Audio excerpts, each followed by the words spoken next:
ಎಲ್ಲರಿಗೂ ನಮಸ್ಕಾರ. ಇವತ್ತಿನ ವಿಡಿಯೋದಲ್ಲಿ ನಾನು ಮೊಗಸಾಲೆ ಇವರು ಬರೆದಂತಹ ಮುಖಾಂತರ ಅನ್ನುವ ಕಾದಂಬರಿ, ಇದನ್ನು ಸಂಗ್ರಹ ರೂಪದಲ್ಲಿ ಕೊಟ್ಟವರು ರವಿಶಂಕರ ಜಿ.ಕೆ. ಅಂತ. ಈ ಕಾದಂಬರಿಯ ಪ್ರಶ್ನೋತ್ತರಗಳನ್ನು ಹಾಕ್ತಾ ಇದ್ದೇನೆ ವಿದ್ಯಾರ್ಥಿಗಳೇ. ಮೊದಲ ಪ್ರಶ್ನೆ ನೋಡಿ, ಈಗ 5 ಅಂಕದ ಪ್ರಶ್ನೆ. ಈಶ್ವರಿ ಮೂಲೆಯ ಮೂಲದ ಬಗ್ಗೆ ಬರೆಯಿರಿ ಅನ್ನುವಂತಹ ಪ್ರಶ್ನೆಯನ್ನು ಕೊಡ್ಬೋದು. ಈ ಕಾದಂಬರಿಯಲ್ಲಿ ಈಶ್ವರಿ ಮೂಲೆ ಅನ್ನುವಂತಹ ಒಂದು ವಂಶದ ಮೂಲವನ್ನು ಹೀಗೆ ಹೇಳ್ತಾರೆ. ಈಶ್ವರಿ ಮೂಲೆಯ ವಂಶದ ಚರಿತ್ರೆ ಹೆಚ್ಚು ಕಡಿಮೆ ಶಾಲಿವಾಹನ ಶಕೆ 1775ರಿಂದ ಅಂದರೆ ಕ್ರಿಸ್ತ ಶಕದಲ್ಲಿ 1853 ಇದರಿಂದ ಆರಂಭವಾಗ್ತದೆ. ಆಗ ಈಶ್ವರಿ ಮೂಲೆಯ ಮೂಲ ಪುರುಷರಾಗಿದ್ದವರು ತಿರುಮಲೇಶ್ವರ ಭಟ್ಟರು. ಇವರು ಸೀತಾಪುರದ ಪಟೇಲರಾಗಿದ್ದಂತಹ ಮಾರಪ್ಪ ಶೆಟ್ಟರು ಅನ್ನುವರು. ಅವರು ಮಾರಪ್ಪ ಶೆಟ್ಟರ ಈಶ್ವರಿ ಮೂಲೆಯಲ್ಲಿ ಒಕ್ಕಲಾಗಿದ್ದರು.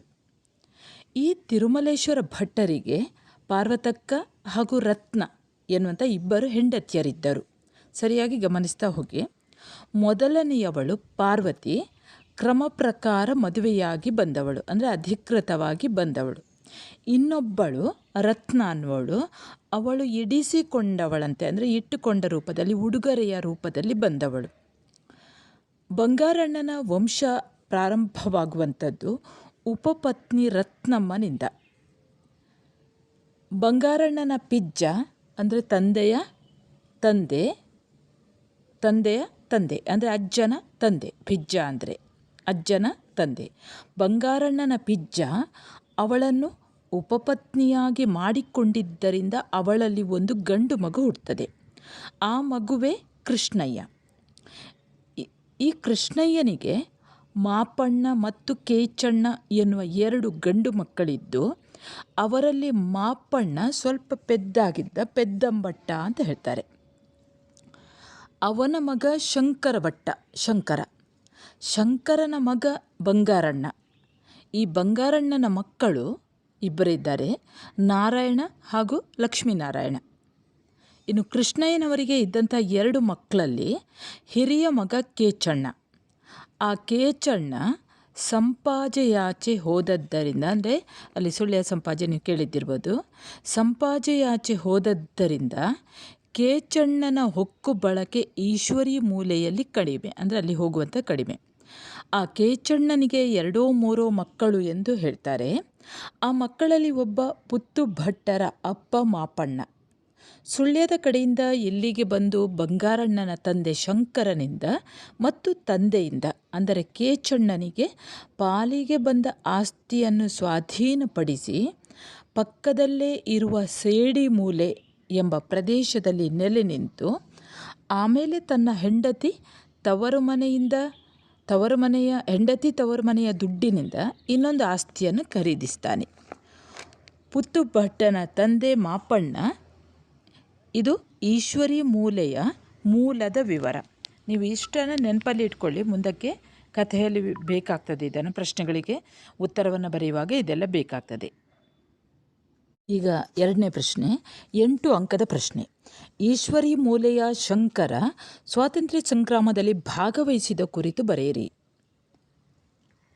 ಈ ಮುಖಾಂತರ ಕಾದಂಬರಿಯಲ್ಲಿ ಬರುವಂತಹ ಅನೇಕ ಪ್ರಮುಖವಾದಂತಹ ಪಾತ್ರಗಳಲ್ಲಿ ಶಂಕರನು ಒಬ್ಬ.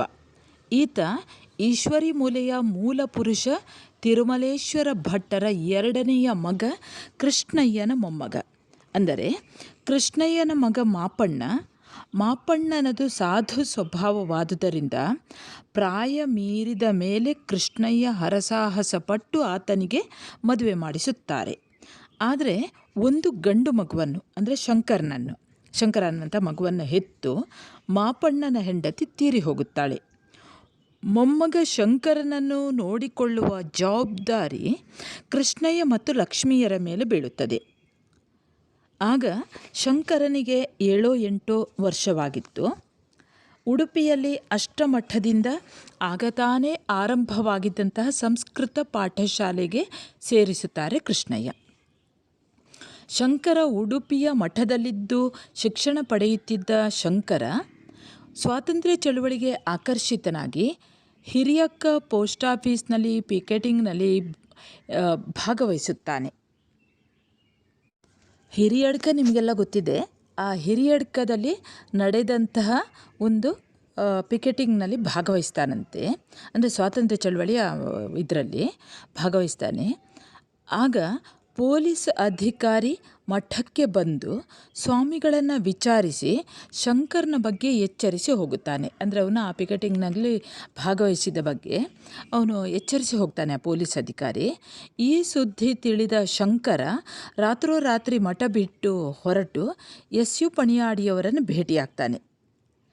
ಶಂಕರ ಪಣಿಯಾಡಿಯವರ ಮನೆಯಲ್ಲಿದ್ದಾಗ ಅಕಸ್ಮಾತ್ತಾಗಿ ಅಲ್ಲಿ ಗಾಂಧೀಜಿಯ ಪ್ರಭಾವಕ್ಕೆ ಒಳಗಾಗಿ ಸ್ವಾತಂತ್ರ್ಯ ಚಳವಳಿಗೆ ಜೀವನವನ್ನೇ ಮುಡಿಪಾಗಿ ಇಟ್ಟಂತಹ ಗಾಂಧಿವಾದಿ ಹಾಗೆ ಸ್ವಾತಂತ್ರ್ಯ ಹೋರಾಟಗಾರ ಟೋಪಿ ಶಂಭಟ್ಟರು ಶಂಕರ್ನಿಗೆ ಕಾಣಸಿಗ್ತಾರೆ. ಅಂದರೆ ಅಲ್ಲಿ ಪರಿಚಯ ಆಗ್ತದೆ. 3-4 ತಿಂಗಳ ಹಿಂದೆ ತಾನು ಈಶ್ವರಿ ಮೂಲೆಗೆ ಹೋಗಿದ್ದ ವಿಚಾರವನ್ನು ಶಂಭಟ್ಟರು ಶಂಕರನಿಗೆ ತಿಳಿಸಿ, ನಿನ್ನ ಅಜ್ಜ ಅಂದರೆ ಕೃಷ್ಣಯ್ಯ ಈಗಲೂ ನಿನ್ನ ನಿರೀಕ್ಷೆಯಲ್ಲೇ ಇದ್ದಾರೆ.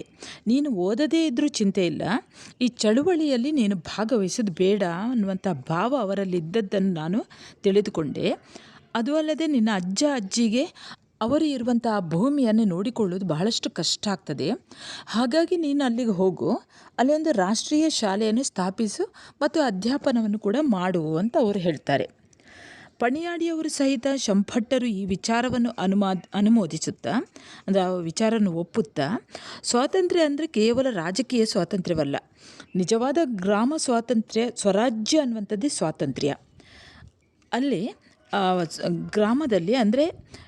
ಗ್ರಾಮದಲ್ಲಿ ಒಂದು ಎಜುಕೇಷನ್ ಅಂದರೆ ಎಲ್ಲರೂ ಕೂಡ ಮೊದಲಿಗೆ ವಿದ್ಯಾವಂತರಾಗಬೇಕು. ವಿದ್ಯೆ ಎಲ್ಲರ ಮನೆ ಬಾಗಿಲಿಗೆ ಬರಬೇಕು. ಹಾಗೆ ಬಂದರೆ ಮಾತ್ರ ಅಸ್ಪೃಶ್ಯತೆ ಇರ್ಬೋದು, ಅಸಮಾನತೆ ಇರ್ಬೋದು, ಬಡತನ ಎಲ್ಲವನ್ನೂ ಕೂಡ ಓಡಿಸ್ಬೋದು. ಹೊಡೆದೋಡಿಸೋದು ಸುಲಭ ಎನ್ನುವುದೇ ಗಾಂಧಿ ಸಿದ್ಧಾಂತ ಅಂತ ಹೇಳ್ತಾರೆ. ಪಣಿಯಾಡಿಯವರು ಕೂಡ ಇದನ್ನೇ ಅನುಮೋದಿಸ್ತಾರೆ. ಹಾಗಾಗಿ ಶಂಕರ ಈಶ್ವರಿ ಮೂಲೆಗೆ ಹೋಗ್ತಾನೆ. ಈಶ್ವರಿ ಮೂಲೆಗೆ ಬಂದಂತಹ ಶಂಕರ್ನನ್ನು ಕೃಷ್ಣಯ್ಯ ಮತ್ತು ಲಕ್ಷ್ಮಿ ಇಬ್ಬರೂ ಕೂಡ ಬಹಳಷ್ಟು ಸಂತೋಷದಿಂದ ಸ್ವಾಗತಿಸ್ತಾರೆ. ಅಜ್ಜ ಅಜ್ಜಿಯ ಪ್ರೀತಿಯ ಹೊಳೆಯಲ್ಲಿ ಮಿಂದೆದ್ದಂತಹ ಶಂಕರ ತಾನು ಸೀತಾಪುರದಲ್ಲಿ ರಾಷ್ಟ್ರೀಯ ಶಾಲೆ ಆರಂಭಿಸಬೇಕು ಅನ್ನುವಂತಹ ಒಂದು ವಿಚಾರವನ್ನು ಹೇಳಿದಾಗ ಅವರಿಬ್ಬರೂ ಕೂಡ ಬಹಳಷ್ಟು ಸಂತೋಷದಿಂದ ಅನುಮೋದಿಸ್ತಾರೆ, ಒಪ್ತಾರೆ.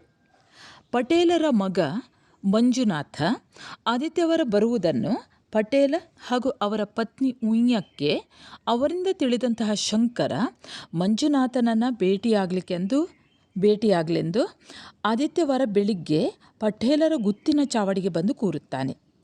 ಮಂಜುನಾಥ ಗಾಂಧೀಜಿಯವರ ಕಾರ್ನಾಡ್ ಸದಾಶಿವರಾಯರ, ಕುದ್ಮಲ್ ರಂಗರಾಯರ ಪ್ರಭಾವಕ್ಕೆ ಒಳಗಾಗಿ ಸ್ವಾತಂತ್ರ್ಯ ಚಳುವಳಿಗೆ ಧುಮುಕಿದವನು. ಆತ ಚಾವಡಿಗೆ ಬಂದು ಶಂಕರ್ನ ಪಕ್ಕದಲ್ಲೇ ಕುಳಿತು ಹೆಗಲಿಗೆ ಕೈ ಹಾಕಿ ರಾಷ್ಟ್ರೀಯ ಶಾಲೆ ಆರಂಭ ಮಾಡುವ ಶಂಕರ್ನ ಕನಸನ್ನು ಬೆಂಬಲಿಸ್ತಾನೆ. ಅಲ್ಲದೆ ಸೆಪ್ಟೆಂಬರ್ 9ರಂದು ಮಂಗಳೂರಿನಲ್ಲಿ ನಡೆಯಲಿರುವ ನೆಹರು ಮೈದಾನದ ಸಭೆಗೆ ಬರಬೇಕು ಅಂತ ಶಂಕರ್ನಿಗೆ ಹೇಳ್ತಾನೆ. ನೆಹರು ಮೈದಾನದ ಸಭೆಯಲ್ಲಿ ರಾಜಗೋಪಾಲಾಚಾರ್ಯರು ಅಂದರೆ ರಾಜಾಜಿಯವರು ಗಾಂಧೀಜಿಯವರ ಸ್ವಾತಂತ್ರ್ಯದ ಕಲ್ಪನೆ ಮೂಡಿಸುತ್ತಿರುವಾಗ ಒಬ್ಬ ಪೊಲೀಸ್ನೊಬ್ಬನಿಗೆ ಅಪಮಾನ ಮಾಡಿದ ಕಾರಣವಾಗಿ ನಡೆದ ಗೋಲಿಬಾರ್ನಲ್ಲಿ ಗುಂಡೊಂದು ಬಂದು ಶಂಕರ್ನ ತೊಡೆಯ ಮಧ್ಯಕ್ಕೆ ತಗುಲಿ ಶಂಕರ ಉರುಳಿ ಬೀಳುತ್ತಾನೆ. ತಕ್ಷಣ ಶಂಕರ್ನನ್ನು ಹತ್ತಿರದ ವೆನ್ಲಾಕ್ ಆಸ್ಪತ್ರೆಗೆ ಸೇರಿಸಲಾಗಿ ಅಲ್ಲಿ ಸುದೈವದಿಂದ ಆತ ಪ್ರಾಣ ಅಪಾಯದಿಂದ ಪಾರಾಗ್ತಾನೆ. ನಂತರ ಶಂಕರ ರಾಷ್ಟ್ರೀಯ ಶಾಲೆಯನ್ನು ಆರಂಭಿಸಿ ಅದರ ಬೆಳವಣಿಗೆಯ ಕಡೆಗೆ ಗಮನ ಹರಿಸ್ತಾನೆ. ಇನ್ನು 3ನೆಯ ಪ್ರಶ್ನೆ, ಮುಖಾಂತರದ ಆಶಯ ಕುರಿತು ಬರೆಯಿರಿ. ಇದು 5 ಅಂಕಗಳಿಗೆ ಬರ್ತದೆ. ನಾ ಮೊಗಸಾಲೆಯವರು ಬರೆದಂತಹ ಮುಖಾಂತರ ಕಾದಂಬರಿಯು ಕನ್ನಡದ ಅತ್ಯುತ್ತಮ ಕಾದಂಬರಿಗಳಲ್ಲಿ ಒಂದು. 626 ಪುಟಗಳ ಈ ಬೃಹತ್ ಕಾದಂಬರಿ 1850ರ ಬ್ರಿಟಿಷ್ ಆಳ್ವಿಕೆಯಿಂದ ಪ್ರಾರಂಭಗೊಂಡು 21ನೆಯ ಶತಮಾನದವರೆಗೂ ತನ್ನ ಮೈಯನ್ನು ಚಾಚಿಕೊಂಡು ಉದ್ದಕ್ಕೂ ಕಾಸರಗೋಡಿನ ಮಂಜೇಶ್ವರ ಸೀಮೆಯ ಹವ್ಯಕ ಬ್ರಾಹ್ಮಣ ಕುಟುಂಬವೊಂದರ 7 ಬೀಳಿನ ಕಥೆಯನ್ನು ಸಾಮಾಜಿಕ ಜೀವನದ ಹಿನ್ನೆಲೆಯಲ್ಲಿ ಕಟ್ಟಿಕೊಡುವಂಥದ್ದು. ಈಶ್ವರಿ ಮೂಲೆ ಕುಟುಂಬದ 6 ತಲೆಮಾರಿನ ವ್ಯಕ್ತಿಗಳ ಬದುಕಿನ ಚಿತ್ರಣದ ಮೂಲಕ ಸ್ವಾತಂತ್ರ್ಯ ಪೂರ್ವದ, ಸ್ವಾತಂತ್ರ್ಯ ಹೋರಾಟದ ಹಾಗೂ ಸ್ವಾತಂತ್ರ್ಯೋತ್ತರ ಕಾಲದ ಅವಿಭಜಿತ ದಕ್ಷಿಣ ಕನ್ನಡ ಜಿಲ್ಲೆ ಅಂದರೆ ಮಂಗಳೂರಿಗೆ ಹೇಳುವಂಥದ್ದು, ಜಿಲ್ಲೆಯ ಸಾಮಾಜಿಕ ಚಿತ್ರಣವನ್ನು ಇದರಲ್ಲಿ ನಾವು ನೋಡ್ಬೋದು. ಮುಖಾಂತರ ಕಾದಂಬರಿಯಲ್ಲಿ ಒಟ್ಟಿಗೆ 7 ಅಧ್ಯಾಯಗಳಿವೆ. ಸುಮಾರು 1.5 ಶತಮಾನದ ಕಥಾನಕವನ್ನು ಹೊಂದಿದೆ. ಈ ಕಾದಂಬರಿ ತಲೆಮಾರಿಂದ ತಲೆಮಾರಿಗೆ ಬದುಕಿನ ಮೌಲ್ಯಗಳಲ್ಲಿ ಆಗಿರುವಂಥ ಬದಲಾವಣೆಯನ್ನು ಗುರುತಿಸ್ತದೆ. ಈಶ್ವರಿ ಮೂಲೆಯ ಮೊದಲ ತಲೆಮಾರು ಕೃಷಿಯನ್ನೇ ಬದುಕಿನ ಸರ್ವಸ್ವವಾಗಿಸಿಕೊಂಡರೆ, 2ನೇ ತಲೆಮಾರಿನ ಹೊತ್ತಿಗೆ ಅಲ್ಲಿ 2 ಕವಲಾಗ್ತದೆ. ಒಂದು ಕವಲು ಕೃಷಿಯಿಂದ ವಿಮುಖವಾಗಿ ಭೋಗ ಜೀವನದತ್ತ ಮುಖ ಮಾಡಿದರೆ, ಮತ್ತೊಂದು ಕವಲು ಅಂದರೆ 2ನೇ ಕವಲು ಕೃಷಿಯ ಆಸಕ್ತಿಯನ್ನು ಮುಂದುವರಿಸ್ತದೆ, ಅಂದರೆ ಕೃಷಿಯನ್ನು ಮಾಡ್ತಾ ಹೋಗ್ತಾರೆ. 3ನೇ ತಲೆಮಾರು ಕೂಡ ಕೃಷಿ ಆಸಕ್ತಿಯನ್ನು ಹಾಗೆ ಮುಂದುವರಿಸ್ತಾ ಹೋಗ್ತಾರೆ. ಆದರೆ 4ನೇ ತಲೆಮಾರಿನ ಕಾಲಕ್ಕೆ ಕೃಷಿಗಿಂತಲೂ ಅಲ್ಲಿದ್ದವರೆಲ್ಲ ಸಮಾಜ ಸುಧಾರಣೆ, ಸ್ವಾತಂತ್ರ್ಯ ಹೋರಾಟ, ಅದೇ ಅವರ ಬದುಕಿನ ಮೌಲ್ಯಗಳಾಗ್ತದೆ. ಇನ್ನು 5ನೇ ತಲೆಮಾರು ಶಿಕ್ಷಣದ ಮೂಲಕ ಸ್ವತಂತ್ರ ಭಾರತವನ್ನು ಸುಧಾರಿಸುವಂಥ ಕನಸನ್ನು ಕಾಣ್ತದೆ. 6ನೇ ತಲೆಮಾರಿನ ಕಾಲಕ್ಕೆ ಆಧುನೀಕರಣ, ಜಾಗತೀಕರಣಗಳಿಂದಾಗಿ ಬದುಕಿನ ಮೌಲ್ಯಗಳಲ್ಲಿ ಪೂರ್ತಿ ಬದಲಾವಣೆಗಳಾಗಿ ಕೃಷಿ ಬದುಕೆ ಅವಜ್ಞೆಗೆ ಒಳಗಾಗುತ್ತಿರುವಂತಹ ಒಂದು ಚಿತ್ರಣ. ಅಂದರೆ ಯಾರೂ ಕೂಡ ಕೃಷಿಯನ್ನು ಮಾಡಲಿಕ್ಕೆ ಹೋಗುವುದಿಲ್ಲ. ಹಾಗಾಗಿ ಕರಾವಳಿಯ ಸಾಮಾಜಿಕ ಸ್ಥಿತ್ಯಂತರ ಹಾಗೂ ಬದುಕಿನ ಪಲ್ಲಟಗಳನ್ನು ಈ ಕಾದಂಬರಿ ಸಮರ್ಥವಾಗಿ ಕಟ್ಟಿಕೊಡ್ತದೆ. ಟೊಪ್ಪಿ ಶಂಭಟ್ಟ, ಗುತ್ತಿನ ಮನೆಯ ಮಂಜುನಾಥ ಹಾಗೂ ಈಶ್ವರಿ ಮೂಲೆಯ ಕೃಷ್ಣಯ್ಯ ಈ ಪಾತ್ರಗಳ ಮೂಲಕ ಅವಿಭಜಿತ ದಕ್ಷಿಣ ಕನ್ನಡ ಜಿಲ್ಲೆಯ ಸ್ವಾತಂತ್ರ್ಯ ಹೋರಾಟದ ಪ್ರಾತಿನಿಧಿಕ ಚಿತ್ರಣವನ್ನು ಈ ಕಾದಂಬರಿಯಲ್ಲಿ ನಾವು ಗಮನಿಸಬಹುದು. ಹಾಗಾಗಿ ಕಾರ್ನಾಡ್ ಸದಾಶಿವರಾಯರು ಇರ್ಬೋದು, ಕುದ್ಮುಲ್ ರಂಗರಾಯರು ಇರ್ಬೋದು, ಸಾಂತ್ಯಾರು ಅನಂತ ಪದ್ಮನಾಭ ಭಟ್ಟರಿರ್ಬೋದು, ಶ್ರೀನಿವಾಸ ಉಪಾಧ್ಯಾಯ ಪಣಿಯಾಡಿಯವರು, ಕೆ ಶೆಟ್ಟರು, NS ಕಿಲ್ಲೆಯವರು ಮೊದಲಾದ ಧುರೀಣರು ಕಾದಂಬರಿಯಲ್ಲೊಂದು ಪಾತ್ರಗಳಾಗಿ ಬರ್ತಾರೆ. ಕಾರ್ನಾಡ್ ಸದಾಶಿವರಾಯರು ಹಾಗೂ ಕುದ್ಮುಲ್ ರಂಗರಾಯರು ನಡೆಸಿದಂತಹ ಅಸ್ಪೃಶ್ಯತಾ ನಿವಾರಣೆಯ ಚಟುವಟಿಕೆಗಳು, ರಾಜಾಜಿಯವರು ಮಂಗಳೂರಿಗೆ ಬಂದು ಸ್ವಾತಂತ್ರ್ಯ ಹೋರಾಟದ ಕುರಿತಾಗಿ ಮಾಡಿದಂತಹ ಭಾಷಣ, ಆಗ ನಡೆದಂತಹ ಗೋಲಿಬಾರ್ ಮೊದಲಾದಂತಹ ಐತಿಹಾಸಿಕ ಮಹತ್ವದ ಘಟನೆಗಳು ಈ ಕಾದಂಬರಿಯಲ್ಲಿ ಸವಿವರವಾಗಿ ದಾಖಲಾಗಿರುವಂಥದ್ದು. ಹಾಗಾಗಿ ಈ ಮುಖಾಂತರ ಕಾದಂಬರಿ ದಕ್ಷಿಣ ಕನ್ನಡ ಜಿಲ್ಲೆಯ ಒಂದು ಪ್ರಾತಿನಿಧಿಕ ಕಾದಂಬರಿಯಾಗಿ ಹೊರಹೊಮ್ಮಿರುವಂಥದ್ದನ್ನು ಗಮನಿಸಬಹುದು. 4ನೇ ಪ್ರಶ್ನೆ, ಈಶ್ವರಿ ಮೂಲೆಯ 2 ಕವಲುದಾರಿಗಳ ಕುರಿತು ವಿಶ್ಲೇಷಿಸಿರಿ. ಇದು 5 ಅಂಕದ ಪ್ರಶ್ನೆ. ಇಲ್ಲಿ ಈಶ್ವರಿ ಮೂಲೆಯಲ್ಲಿ 2 ಕವಲುದಾರಿಗಳಿವೆ. ಒಂದು ತಿರುಮಲೇಶ್ವರ ಭಟ್ಟರ ದತ್ತುಪುತ್ರ ವೆಂಕಪ್ಪಯ್ಯನದ್ದು, ಇನ್ನೊಂದು ತಿರುಮಲೇಶ್ವರ ಭಟ್ಟರ ಸ್ವಂತ ಮಗ ಕೃಷ್ಣಯ್ಯನದ್ದು. ಆದರೆ ಈ 2 ಕವಲುಗಳು ಹೊಂದಿಕೊಂಡು ಹೋಗಲಿಲ್ಲ. ಯಾಕಂದರೆ ಆತನ ದತ್ತುಪುತ್ರ ವೆಂಕಪ್ಪಯ್ಯನಿಂದಾಗಿ ಈ 2 ಕವಲುಗಳು ಕೂಡಿ ಹೋಗದೆ 2 ದಾರಿಯಾಗಿ ಒಡೆಯಿತು. 12ನೆಯ ವಯಸ್ಸಿನಲ್ಲಿ ದತ್ತಕ್ಕೆ ತೆಗೆದುಕೊಂಡಿದ್ದ ವೆಂಕಪ್ಪಯ್ಯನನ್ನು ತಿರುಮಲೇಶ್ವರ ಭಟ್ಟರು ಓದುವುದಕ್ಕೆಂದು ಶೃಂಗೇರಿಗೆ ಕಳಿಸಿದರು. ಆದರೆ ಆತ 2 ವರ್ಷದಲ್ಲಿ ವಾಪಸ್ಸಾಗ್ತಾನೆ. ತೋಟ ಮಾಡಿಕೊಂಡು ಹೋಗುವುದಾಗಿ ಹೇಳಿದ ವೆಂಕಪ್ಪಯ್ಯ ಅದರಲ್ಲಿಯೋ ಮನಸ್ಸಿಲ್ಲದೆ ತಿರುಗಾಡಲು ಆರಂಭಿಸ್ತಾನೆ. ಇದನ್ನು ಸಹಿಸದ ತಿರುಮಲೇಶ್ವರ ಭಟ್ಟರು, ನಾನು ನಿನ್ನನ್ನು ದತ್ತಕ್ಕೆ ತೆಗೆದುಕೊಂಡದ್ದು ಉಂಡಾಡಿಯಾಗಿ ತಿರುಗಲಿಕ್ಕಲ್ಲ ಅಂತ ಬೈತಾರೆ. ಹಾಗಿದ್ರೆ ನೀವು ನನ್ನ ಅಮ್ಮನ ಜೊತೆ ಮಲಗಿ ಇನ್ನೊಂದು ಮಗುವನ್ನು ಹುಟ್ಟಿಸಬಾರದಿತ್ತು ಎಂದು ವೆಂಕಪ್ಪಯ್ಯ ಎದುರು ಉತ್ತರ ಕೊಡುತ್ತಾನೆ. ಅದರ ನಂತರ ತಂದೆಯ ಜೊತೆಗೆ ಮಾತು ಬಿಟ್ಟು ತನ್ನ ಖರ್ಚಿಗೆ ಹಣ ಬೇಕಾದಾಗ ಅಕ್ಕಿಯನ್ನು, ಅಡಿಕೆಯನ್ನು, ತೆಂಗಿನಕಾಯಿಯನ್ನು ಮಾರಲಾರಂಭಿಸ್ತಾನೆ. ವೆಂಕಪ್ಪಯ್ಯನಿಗೆ ಹೆಂಗಸರ ಚಾಳಿ ಕೂಡ ಆರಂಭವಾಗ್ತದೆ. ಇದನ್ನು ತಿಳಿದ ಪಾರ್ವತಮ್ಮ ಮದುವೆ ಮಾಡಿದರೆ ಆತ ಸರಿ ಹೋದಾನು ಎಂದುಕೊಳ್ತಾರೆ. ತಿರುಮಲ ಭಟ್ರು ಮದುವೆ ಪ್ರಸ್ತಾಪ ಮಾಡಿದಾಗ ವೆಂಕಪ್ಪಯ್ಯ, ಹಾದರಕ್ಕೆ ಹುಟ್ಟಿದವನನ್ನು ನಾನು ನನ್ನ ತಮ್ಮನೆಂದು ಒಪ್ಪಿಕೊಳ್ಳಲಾರೆ. ನಾನು ಮದುವೆಯಾಗಬೇಕಾದರೆ ಎಲ್ಲ ಸ್ಥಿರಚರ ಸ್ವತ್ತುಗಳು ನನ್ನದೇ ಎಂದು ದಾನಶಾಸನ ಮೂಲಕ ನನ್ನ ಹೆಸರಿನಲ್ಲಿ ರಿಜಿಸ್ಟ್ರಿ ಮಾಡಿ ಕೊಡಬೇಕು ಅಂತ ಷರತ್ತು ಹಾಕ್ತಾನೆ. ವೆಂಕಪ್ಪಯ್ಯನನ್ನು ಸರಿದಾರಿಗೆ ತರಬೇಕಾದರೆ ಪಟೇಲ ಮಾರಪ್ಪ ಶೆಟ್ಟರಿಗೆ ದೂರು ಕೊಡಬೇಕು ಎನ್ನುತ್ತಾಳೆ ಪಾರ್ವತಮ್ಮ. ತಿರುಮಲೇಶ ಭಟ್ಟರ ದೂರನ್ನು ಗಂಭೀರವಾಗಿ ಪರಿಗಣಿಸಿದ ಮಾರಪ್ಪ ಶೆಟ್ಟರು ವೆಂಕಪ್ಪಯ್ಯನನ್ನು ಗುತ್ತಿನ ಮನೆಗೆ ಕರೆಸಿ ಗದರಿಸಿ ಬುದ್ಧಿ ಹೇಳ್ತಾರೆ. ವೆಂಕಪ್ಪಯ್ಯ ಮೆತ್ತಗಾಗಿ ಮದುವೆಗೆ ಒಪ್ಪಿಕೊಂಡನಲ್ಲದೆ ತೋಟದಲ್ಲಿ ಸುತ್ತು ಬರಲು ಆರಂಭಿಸುತ್ತಾನೆ. ವೆಂಕಪ್ಪಯ್ಯನಿಗೆ ರಾಮಭಟ್ಟರ ಮಗಳು ಸಾವಿತ್ರಿ ಈಕೆಯ ಜೊತೆ ನಿಶ್ಚಯವನ್ನು ಮಾಡ್ತಾರೆ. ವೆಂಕಪ್ಪಯ್ಯನ ಜೊತೆಯಲ್ಲಿ ಸಾವಿತ್ರಿಯನ್ನು ನಿಶ್ಚಯ ಮಾಡ್ತಾರೆ. ಆದರೆ ತಿರುಮಲೇಶ್ವರ ಭಟ್ರು ಹೇಳ್ತಾರೆ, ತಾವು ಕೊರಿಸ್ತಾ ಇರುವಂತಹ ಸುರಂಗದ ಎಲ್ಲ ಕೆಲಸ ಮುಗಿದ ನಂತರವೇ ಅವನಿಗೆ ಮದುವೆ ಮಾಡಬೇಕು ಅಂತ ಮದುವೆ ನಿಶ್ಚಯವನ್ನು ಮುಂದಕ್ಕೆ ಹಾಕ್ತಾರೆ. ಅಷ್ಟರಲ್ಲಿ ಅವರು ಏನಾಗ್ತಾರೆ, ಆ ಸುರಂಗ ಮಾರ್ಗ ಅಲ್ಲೇ ಕುಸಿದು ಹೋಗ್ತಾರೆ, ಅವರಲ್ಲೇ ಸತ್ತು ಹೋಗ್ತಾರೆ. ಮುಂದೆ ಈ ಹೆಂಗಸರ ಚಾಳಿ ಹಾಗೆ ಕುಡಿತದ ಚಟಗಳನ್ನು ರೂಢಿಸಿಕೊಂಡಂತಹ ವೆಂಕಪ್ಪಯ್ಯ ಆ ಚಟಗಳನ್ನು ಬಿಡುವುದಿಲ್ಲ. ಆದರೆ ಪಾರ್ವತಕ್ಕೆ ಏನು ಮಾಡ್ತಾರೆ, ಈ ಸಾವಿತ್ರಿಯನ್ನು ತಂದು ಅವನಿಗೆ ಮದುವೆ ಮಾಡಿಬಿಡ್ತಾಳೆ. ಆದರೆ ಸಾವಿತ್ರಿ ಮಾತ್ರ ಪಾಪ ಈ ವೆಂಕಪ್ಪಯ್ಯ ತುಂಬ ಹಿಂಸೆ ಕೊಡ್ತಾನೆ ಅವಳಿಗೆ. ಆಗ ಇದನ್ನು ತಿಳಿದಂತಹ ಅವರ ತಂದೆ ರಾಮ್ ಭಟ್ರು ಬಂದು ಈ ಸಾವಿತ್ರಿಯನ್ನು, ಬಸುರಿ ಮಗಳವಳು ತುಂಬಿದ ಗರ್ಭಿಣಿಯಾಗಿರ್ತಾಳೆ, ಅವಳನ್ನು ತಮ್ಮ ತವರಿಗೆ ತಾವು ಕರ್ಕೊಂಡು ಹೋಗ್ತಾರೆ. ಸಾವಿತ್ರಿಯಲ್ಲಿ ಗಂಡು ಮಗುವಿಗೆ ಜನ್ಮ ನೀಡ್ತಾಳೆ. ಅವಳ ಹೆರಿಗೆ ಆದ ನಂತರ, ಮಗು ಹುಟ್ಟಿದ ನಂತರ ಈಶ್ವರಿ ಮೂಲಕ್ಕೆ ಮತ್ತೆ ಬರ್ತಾಳೆ. ವೆಂಕಪ್ಪಯ್ಯ ಹೊಸ ಮನೆಯನ್ನು ಕಟ್ಟಿಸಿ ಗೃಹ ಪ್ರವೇಶವನ್ನು ಮಾಡಿ ಮುಗಿಸ್ತಾನೆ.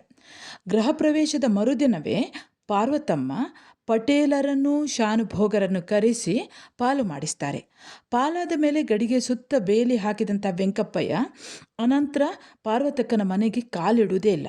ಹೀಗೆ ಈಶ್ವರಿ ಮೂಲದ 2 ಕವಲು ವೆಂಕಪ್ಪಯ್ಯನಿಂದಾಗಿ 2 ದಾರಿಯಾಗುತ್ತದೆ. ಈಗ ಇನ್ನೊಂದು ಪ್ರಶ್ನೆ ನೋಡುವ. ಕಾದಂಬರಿಯಲ್ಲಿನ ಪಾರ್ವತಿಯ ಪಾತ್ರದ ಕುರಿತು ವಿಶ್ಲೇಷಿಸಿ ಅಥವಾ ಕಾದಂಬರಿಯಲ್ಲಿ ಬರುವ ಪಾರ್ವತಕ್ಕನ ಕುರಿತು ಬರೆಯಿರಿ. ನಾ ಮೊಗಸಾಲೆ ಇವರ ಮುಖಾಂತರ ಕಾದಂಬರಿಯಲ್ಲಿ ಪಾರ್ವತಿ ಅಥವಾ ಪಾರ್ವತಕ್ಕನು ಒಬ್ಬರು. ಈಶ್ವರಿ ಮೂಲೆಯ ಮೂಲ ಪುರುಷ ತಿರುಮಲೇಶ್ವರ ಭಟ್ಟರ ಧರ್ಮಪತ್ನಿ ಪಾರ್ವತಕ್ಕ. ಈಕೆಗೆ ಮಕ್ಕಳು ಆಗದೇ ಇದ್ದುದರಿಂದ ವೆಂಕಟಯ್ಯನನ್ನು ದತ್ತು ಪುತ್ರನನ್ನಾಗಿ ಸ್ವೀಕರಿಸುವುದು ಅನಿವಾರ್ಯ. ಅಲ್ಲದೆ ವೆಂಕಟಯ್ಯನ ಜೊತೆಗೆ ಆತನ ರತ್ನಮ್ಮನನ್ನು ಪಾರ್ವತಕ್ಕ ಸ್ವೀಕರಿಸುತ್ತಾಳೆ. ಸರಿಯಾಗಿ ಗಮನಿಸಿಕೊಳ್ಬೇಕು ಈ ಪಾತ್ರಗಳನ್ನು. ಪಾರ್ವತಕ್ಕ ಇಲ್ಲಿ ಬಹಳ ದೊಡ್ಡ ಗುಣದ ಸಾಕಾರ ಮೂರ್ತಿಯಾಗಿ ಚಿತ್ರಿತಳಾಗಿದ್ದಾಳೆ. ವೆಂಕಟಯ್ಯನನ್ನು ದತ್ತುಪುತ್ರನನ್ನಾಗಿ ಸ್ವೀಕರಿಸಲು ಒಪ್ಪಿದ ಪಾರ್ವತಕ್ಕ ಆತನ ತಾಯಿ ರತ್ನಮ್ಮಳನ್ನು ಸ್ವೀಕರಿಸಲು ಒಪ್ಪದೆ ನಿರಾಕರಿಸಬಹುದು. ಅಂದರೆ ತನ್ನ ಗಂಡನಿಗೆ ಅಲ್ಲಿ ತಂದುಕೊಳ್ಳುವಂಥದ್ದು. ಅಂದರೆ ಇನ್ನೊಬ್ಬ ಹೆಂಗಸನ್ನು ಕೂಡ ಅವಳು ಸ್ವೀಕರಿಸ್ತಾಳೆ. ಅಂದರೆ ಅವಳಿಗೆ ನಿರಾಕರಿಸ್ಬೋದಿತ್ತು, ಆದರೆ ಅವಳು ಆ ನಿರಾಕರಣೆ ಮಾಡೋದಿಲ್ಲ. ಆದರೆ ಈಶ್ವರಿ ಮೂಲೆಗೆ ವಾರಸುದಾರ ಬರುತ್ತಾನೆ ಎಂಬ ಸಂತಸ ಹಾಗೂ ಗಂಡನ ಮೇಲಿದ್ದ ನಂಬಿಕೆಯ ಕಾರಣದಿಂದಾಗಿ ಪಾರ್ವತಕ್ಕನಿಗೆ ಹುಡುಗನ ಜೊತೆಯಲ್ಲಿ ಆತನ ತಾಯಿಯೂ ಕೂಡ ಬರುವುದು ತಪ್ಪು ಎನಿಸುವುದಿಲ್ಲ. ಹಾಗಾಗಿ ತಿರುಮಲೇಶ್ವರ ಭಟ್ಟರು ಶಾಸ್ತ್ರೋಕ್ತವಾಗಿ ವೆಂಕಪ್ಪಯ್ಯನನ್ನು ದತ್ತು ಸ್ವೀಕಾರ ಮಾಡಿಕೊಳ್ಳುತ್ತಾರೆ. ಜೊತೆಗೆ ವೆಂಕಪ್ಪಯ್ಯನ ತಾಯಿ ರತ್ನಮ್ಮ ಕೂಡ ಮಗನ ಜೊತೆಗೆ ಅಲ್ಲೇ ಬರ್ತಾಳೆ. ದೊಡ್ಡ ಗುಣದ ಪಾರ್ವತಕ್ಕ ರತ್ನಮ್ಮನನ್ನು ತನ್ನ ತಂಗಿಯಂತೆಯೇ ಪ್ರೀತಿಯಿಂದ ಕಾಣ್ತಾಳೆ. ಹೀಗಾಗಿ ಪಾರ್ವತಕ್ಕ ಮತ್ತು ರತ್ನಮ್ಮ ಇಬ್ಬರೂ ಕೂಡ ಅಕ್ಕ ತಂಗಿಯರ ಹಾಗೆ ಇರುತ್ತಾರೆ. ಪಾರ್ವತಕ್ಕ ತಾನು ತವರಿಗೆ ಹೋದಾಗ ತನ್ನ ಪತಿ ತಿರುಮಲೇಶ್ವರ ಭಟ್ಟರು ರತ್ನಳೊಂದಿಗೆ ದೈಹಿಕ ಸಂಪರ್ಕ ಮಾಡಿ ಕೃಷ್ಣಯ್ಯನ ಜನನಕ್ಕೆ ಕಾರಣರಾದರೂ ಒಂದು ಮಾತು ಕೂಡ ಆಡುವುದಿಲ್ಲ. ಈ ಕುರಿತು ಪಾರ್ವತಕ್ಕ ಅಲ್ಲಿ ವಿರೋಧ ವ್ಯಕ್ತಪಡಿಸುವುದಿಲ್ಲ ಅಥವಾ ಯಾವುದೇ ಜಗಳ ಮಾಡುವುದಿಲ್ಲ.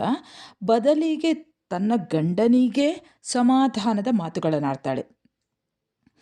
ತನ್ನ ಕೆನ್ನೆಯ ಮೇಲೆ ಬಿದ್ದ ಪತಿಯ ಕಣ್ಣೀರನ್ನು ತನ್ನ ಸೆರಗಿನಿಂದ ಒರೆಸಿಕೊಂಡ ಪಾರ್ವತಕ್ಕ, ಹೇಳಿ ಹೋಗಿ ಆ ರತ್ನಳಿಗೆ ನಾನಿದ್ದೇನೆ ಅಂತ ಧೈರ್ಯ ಹೇಳಿ, ಇಲ್ಲವಾದರೆ ಆಕೆ ಬಾವಿಯನ್ನೋ ಕೆರೆಯನ್ನೋ ನೋಡಬಹುದು. ಅವಳ ಹೊಟ್ಟೆಯಲ್ಲಿರುವ ಮಗುವನ್ನು ಕಾಪಾಡುವುದು ವೆಂಕಯ್ಯನಷ್ಟೇ ಮುಖ್ಯ ನಮಗೆ. ಅದನ್ನು ನಾವಿಬ್ಬರು ಮಾಡಬೇಕು ಎಂದು ತಿಳಿಸಿ ಹೇಳುತ್ತಾಳೆ. ತಿರುಮಲೇಶ್ವರ ಭಟ್ಟರು ಸಂಕಟದಿಂದ ಊರಲ್ಲಿ ಅವಳಾಗಲಿ ನಾನಾಗಲಿ ಹೇಗೆ ಮುಖ ತೋರಿಸುವುದು ಪಾರ್ವತಿ ಎಂದಾಗ ಪಾರ್ವತಕ್ಕೆ ಈ ರೀತಿಯ ಮಾತನಾಡ್ತಾಳೆ. ಇದನ್ನು ನೀವು ನೆನಪಲ್ಲಿಟ್ಕೊಳ್ಳಿ, ಸಂದರ್ಭಕ್ಕೂ ಕೂಡ ಬರ್ತದೆ. ಹಾದರ ಮಾಡದ ಗಂಡಸರು ಯಾರಿದ್ದಾರೆ ಹೇಳಿ ಈ ಊರಲ್ಲಿ? ನೀವು ಅವಳ ಮಗುವಿಗೆ ಅಪ್ಪ ಎಂದು ಒಪ್ಪಿಕೊಂಡರೆ ಅದು ಹಾದರ ಆಗುವುದಿಲ್ಲ. ಹಾದರ ಅಂದರೆ ಅನೈತಿಕ ಸಂಬಂಧ. ಹೀಗೆ ಅವಳು ಧೈರ್ಯ ನೀಡ್ತಾಳೆ. ಪತ್ನಿ ಈ ದೃಢ ನಿರ್ಧಾರವನ್ನು ಕಂಡಂತಹ ತಿರುಮಲೇಶ್ವರ ಭಟ್ಟರು, ಆಡುವವರು ಏನು ಬೇಕಾದರೂ ಆಡಿಕೊಳ್ಳಲಿ, ನಾನು ಗಂಡಸು, ರತ್ನನೊಟ್ಟಿಗೆ ಮಲಗಿದ್ದು ಹೌದು ಎನ್ನುತ್ತೇನೆ ಎಂದುಕೊಂಡು ಮೊದಲಿನಂತೆ ಚಟುವಟಿಕೆಗಳಲ್ಲಿ ಸಕ್ರಿಯರಾಗುತ್ತಾರೆ. ಹೀಗೆ ಪಾರ್ವತಕ್ಕ ನಿಸ್ಸಂತತಿಯ ದತ್ತು ತಾಯಿಯಾದರೂ ವೆಂಕಪ್ಪಯ್ಯನನ್ನು ಮಾತ್ರವಲ್ಲ, ರತ್ನಾಳಿಗೆ ತನ್ನ ಪತಿಯಿಂದ ಜನಿಸಿದ ಕೃಷ್ಣಯ್ಯನನ್ನು ಸಹಿತ ತನ್ನ ಹೊಟ್ಟೆಯಲ್ಲೇ ಹುಟ್ಟಿದ ಸ್ವಂತ ಮಕ್ಕಳ ಹಾಗೆ ನೋಡಿಕೊಳ್ತಾಳೆ. ವೆಂಕಪ್ಪಯ್ಯ ಕೃಷ್ಣಯ್ಯನನ್ನು ತಮ್ಮನೆಂದು ಒಪ್ಪಿಕೊಳ್ಳದೆ ತಿರುಮಲೇಶ್ವರ ಭಟ್ಟರಿಗೆ ಎದುರುತ್ತರ ಕೊಡುವಂತಾಗಿ ವ್ಯಭಿಚಾರ ಕುಡಿತಗಳಿಗೆ ಬಿದ್ದು ದಾರಿ ತಪ್ಪಿದ ಸಂದರ್ಭದಲ್ಲಿಯೂ ಕೂಡ ಪಾರ್ವತಕ್ಕ ಅವನ ಮೇಲೆ ಸಿಟ್ಟಾಗುವುದಿಲ್ಲ. ಬದಲಿಗೆ ಬುದ್ಧಿ ಹೇಳಿ ದಾರಿಗೆ ತರಲು ಪ್ರಯತ್ನಿಸ್ತಾಳೆ. ಆತ ದಾರಿಗೆ ಬರುವುದಿಲ್ಲ ಎಂದು ಗೊತ್ತಾದಾಗಲೂ ಕೂಡ ಮದುವೆ ಮಾಡಿದರೆ ಸರಿ ಹೋದೀತು ಅಂತ ರಾಮಭಟ್ಟರ ಮಗಳು ಸಾವಿತ್ರಿಯನ್ನು ತಂದುಕೊಂಡು ಆತನಿಗೆ ಮದುವೆ ಮಾಡುತ್ತಾಳೆ. ವೆಂಕಪ್ಪಯ್ಯ ಸಾವಿತ್ರಿಯನ್ನು ಕುಡಿದು ಬಂದು ಹೊಡೆಯತೊಡಗಿದಾಗ ಸಾವಿತ್ರಿಗಾಗಿ ಆಕೆ ಮರುಗುತ್ತಾಳೆ. ಆಕೆ ಗಂಡು ಮಗುವನ್ನು ಪಡೆದಾಗ ಆಕೆ ಗಂಡು ಮಗುವಿಗೆ ತಾಯಿ ಆದಾಗ ಯಾರು ಸಾವಿತ್ರಿ ಮೊಮ್ಮಗನನ್ನು ಪ್ರೀತಿಯಿಂದ ಆರೈಕೆ ಮಾಡುತ್ತಾಳೆ. ಆದರೆ ಸಾವಿತ್ರಿ ಕಾಲು ಜಾರಿ ಕೆರೆಗೆ ಬಿದ್ದು ಸತ್ತದ್ದಲ್ಲ, ಕೆರೆಗೆ ಹಾರಿ ಸತ್ತದ್ದು ಎಂದು ಕೃಷ್ಣಪ್ಪಯ್ಯ ಹೇಳಿದಾಗ ಪಾರ್ವತಕ್ಕ ಮರುಗುತ್ತಾಳೆ. ಆ ಕಾರಣಕ್ಕಾಗಿಯೇ ವೆಂಕಪ್ಪಯ್ಯನ ಜೊತೆಗೆ ಮಾತನ್ನೂ ಕೂಡ ಬಿಡುತ್ತಾಳೆ. ಆದರೆ ಪಶ್ಚಾತ್ತಾಪಗೊಂಡ ವೆಂಕಪ್ಪಯ್ಯ ಒಂದಿಷ್ಟು ಸುಧಾರಿಸಿದಂತೆ ಕಂಡಾಗ ರಾಮಭಟ್ಟರಿಗೆ ಅದನ್ನು ತಿಳಿಸಿ ಮೊಮ್ಮಗನನ್ನು ಕರೆತರಲು ಕೃಷ್ಣಯ್ಯನಿಗೆ ಹೇಳುತ್ತಾಳೆ. ವೆಂಕಪ್ಪಯ್ಯನ ಮೊದಲಿನ ಚಾಳಿ ಬದಲಾಗಿಲ್ಲವೆಂದು ಕೃಷ್ಣಯ್ಯ ಹೇಳಿದಾಗ ಆಗಲೂ ಕೂಡ ಆಕೆ ಮರುಗುತ್ತಾಳೆ. ಕೃಷ್ಣಯ್ಯನನ್ನು ತನ್ನ ಸ್ವಂತ ಮಗನಂತೆ ತುಂಬ ಪ್ರೀತಿಯಿಂದ ನೋಡಿಕೊಳ್ಳುತ್ತಾಳೆ. ಇಟ್ಟುಕೊಂಡವಳಿಗೆ ಹುಟ್ಟಿದವನು ಎಂದು ಕೃಷ್ಣಯ್ಯನಿಗೆ ಹೆಣ್ಣು ಹೆತ್ತವರು ಮಗಳನ್ನು ಕೊಡಲು ನಿರಾಕರಿಸಿದಾಗ ರಾಮಭಟ್ಟರ ಮೂಲಕ ಗಾಡಿ ಶಂಭಟ್ಟರ ಮಗಳು ಲಕ್ಷ್ಮಿಯನ್ನು ತಂದು ಮದುವೆ ಮಾಡುತ್ತಾಳೆ. ಲಕ್ಷ್ಮಿ ಪಾರ್ವತಕ್ಕ ಬಯಸಿದಂತಹ ಸೊಸೆ. ಆಕೆ 2 ಗಂಡು ಮಕ್ಕಳನ್ನು ಹೆತ್ತ ಬಳಿಕ ಒಂದು ದಿನ ಚಳಿ ಜ್ವರ ಬಂದು ಮಲಗಿದಂತಹ ಪಾರ್ವತಕ್ಕ ಮತ್ತೆ ಏಳುವುದೇ ಇಲ್ಲ, ಅಂದರೆ ಆಕೆ ಮರಣಿಸ್ತಾಳೆ. ಇವಿಷ್ಟು ಪಾರ್ವತಕ್ಕನ ಒಂದು ಪಾರ್ವತಕ್ಕನ ಗುಣನಡತೆಯನ್ನು ನಾವು ಈ ಒಂದು ಪಾತ್ರದ ಮುಖಾಂತರ ನಾವು ಕಾಣಬಹುದು. ವಿದ್ಯಾರ್ಥಿಗಳೇ, ಇಲ್ಲಿಗೆ ಮುಖಾಂತರ ಕಾದಂಬರಿಯ ಕೆಲವು ಪ್ರಶ್ನೆಗಳನ್ನು ಹೇಳಿದ್ದೇನೆ. ಉಳಿದಂತಹ ಪ್ರಶ್ನೆಗಳನ್ನು ಇದೇ ಪಾರ್ಟ್ 2 ಅಂತ ಹಾಕ್ತೇನೆ, ಅಲ್ಲಿಗೂ ಕೂಡ ಭೇಟಿ ನೀಡಿ. ನೀವು ನನ್ನ ಚಾನೆಲ್ಗೆ ಹೊಸಬರಾಗಿದ್ದಲ್ಲಿ ಮೊದಲು ಸಬ್ಸ್ಕ್ರೈಬ್ ಮಾಡುವುದನ್ನು ಮರೆಯದಿರಿ. ನಿಮ್ಮ ಫ್ರೆಂಡ್ಸಿಗೂ ಕೂಡ ಶೇರ್ ಮಾಡಿ. ಒಳ್ಳೆಯದಾಗಲಿ, ಶುಭವೇ ಆಗುತ್ತದೆ.